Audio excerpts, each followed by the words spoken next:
to 65 million years in the past.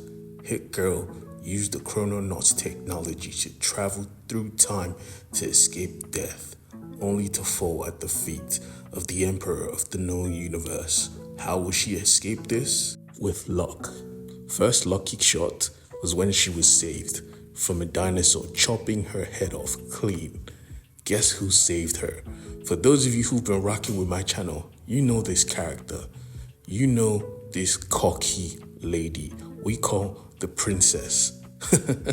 She's the daughter of literally King Marxus, who's the emperor of the entire universe.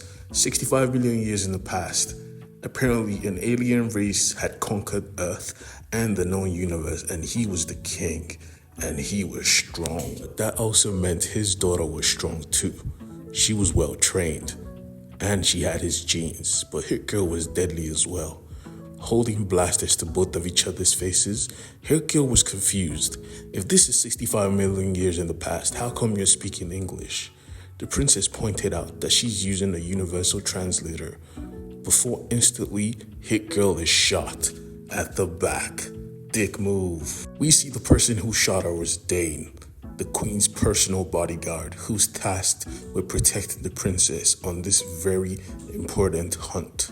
So, the princess was smart. Instantly, she figured out that this was not her era. So, they carried Hitgirl to the king's chamber.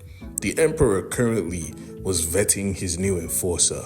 Two magical wizard brothers kneeled before him after killing 6 billion of their world's population for the emperor. But one of the brothers realized that the emperor wasn't satisfied. So what did he do? He killed his own brother just for the emperor's sake. He proposed his loyalty and the emperor smiled because he likes this type of crazy. But instantly, the princess came walking through, interrupting this lovely ceremony, holding a corpse. As soon as the emperor heard time travel, he was intrigued. He wanted to know about the future of his planet, only to find out by reading Hitgirl's mind, nobody knew about the emperor. Earth was no longer his planet, but a planet controlled by humanity. He was pissed off, destroying the ground and demanding to travel back in time so he could conquer the future. But Hitgirl went on to disrespect the king and let him know that it was only available for one jump. But the king wasn't taking that. He has a wizard, a tech wizard no less. He knew how to restart the chrono suit. So he demanded Hitgirl be executed and his forces get ready to invade the future. The princess was not for this plan. The princess realized that Hitgirl was innocent, but the king didn't want to hear that. She called for her mother, but her mother just gave Dane a look and said, "Follow what the king said." And Dane smiled, knowing what she meant. We see Dane taking her to the woods and setting her free. The queen was not a monster, only the king was. He told her not to come back, but Hitgirl was staying, knocking Dane out clean and taking his ship because she had to save her world. The emperor was pissed off, coming to watch as the tech suit was retrofitted for his whole army, telling his enforcer to take all their ships and go conquer the future in his name. He has already conquered this time and space. Why not the future? We then see as the emperor's ships get ready to depart and somebody snuck on board. It was Hitgirl herself. She was going to save her future, one way or another. But in this future, another massacre was about to take place. All the heroes of the future had assembled on a carrier ship, called for by the president. Every single person from street-level heroes to galactic enforcers stood aboard this ship, waiting for the president to show up, assuming they were going to fight evil bad guys and save the world. And Kick-Ass was not on this ship because he missed the bus.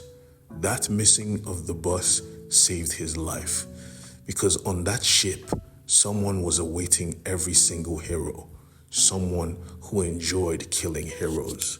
Nemesis stood triumphant in his new sparkling white suit with the powers of every hero of the ambassadors, smiling and walking through their midst gracefully as they all shouted in pain. He bent down over the vampire and took off his mask. He watched as he burnt under the sun, and when he was done, he called for his master to finish everyone off, which Wesley did with his atomizer guns, turning every single hero aboard this ship into dust. When he was done, he walked back into the ship, planning to rest, and we see in the corner of his ship, a wizard stood there ready to kill Wesley, but she couldn't. The wizards in this universe were the strongest being. They could rewrite reality, but they had one rule: do not interfere with the mortal world. They could do nothing, as all the heroes got killed. We see Wesley, the king of all the bad guys, realizing they had one more loose end. Hitgirl had traveled to the past, but the fox wasn't worried. What trouble could she be in the past? Only for a big wormhole to bust through the middle of the sky, unleashing an armada, a giant space army of creatures ready to lay waste to planet Earth in the name of the Emperor. And at his helm, we see one of the chrononauts strapped up like a freaking ornament. His lifeless body had brought the end to the entire human population. Shit is about to get crazy. So please like and subscribe, because the series finale was a blowout. I could promise you that. Bye.